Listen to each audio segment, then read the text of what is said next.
哈利路亚！亲爱的弟兄姐妹与慕道朋友们平安。今天我们要分享的是《日夜流淌心中的甘泉》这本书中7月26日馨香的香料这篇灵粮。本篇背诵金句马太福音2章11节。进了房子，看见小孩子和他母亲玛利亚，就俯伏拜那小孩子，揭开宝盒，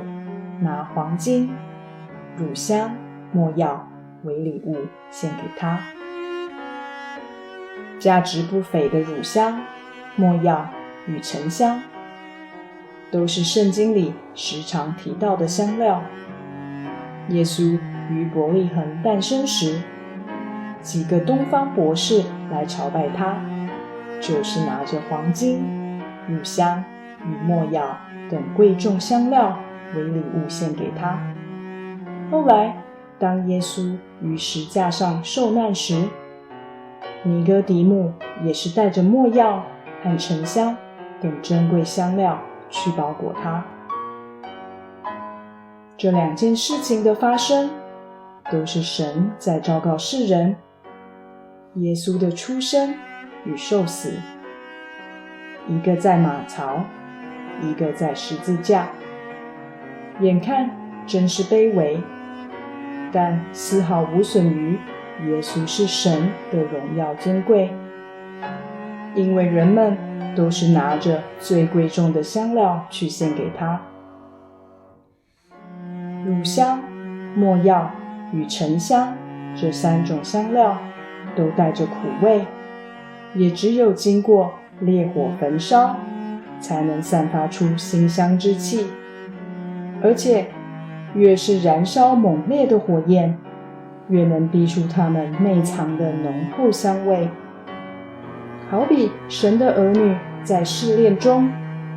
越是经过烈火焚烧的痛苦，越能发出基督的芬芳。我们当把心里的骄傲、怨恨、嫉妒、刚愎等许多罪恶钉死在十字架上烧毁，才能如香料被焚烧般，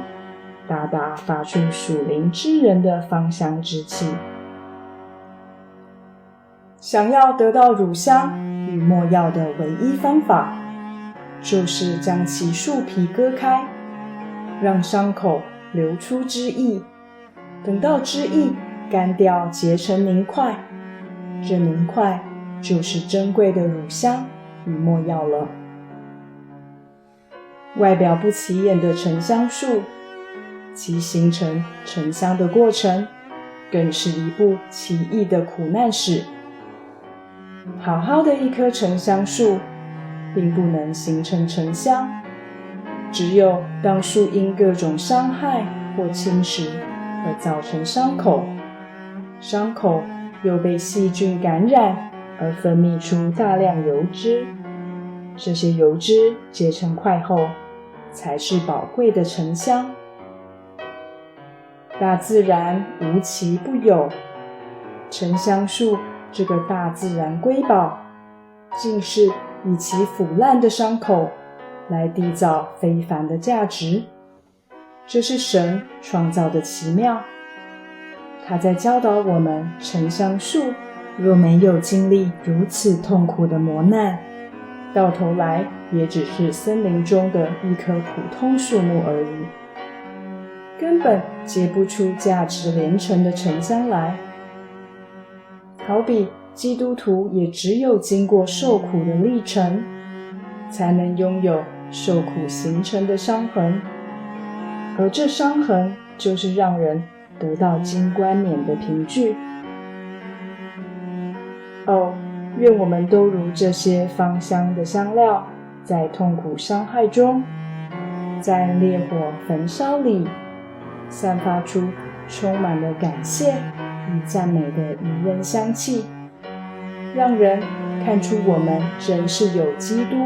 为印记的属天之人。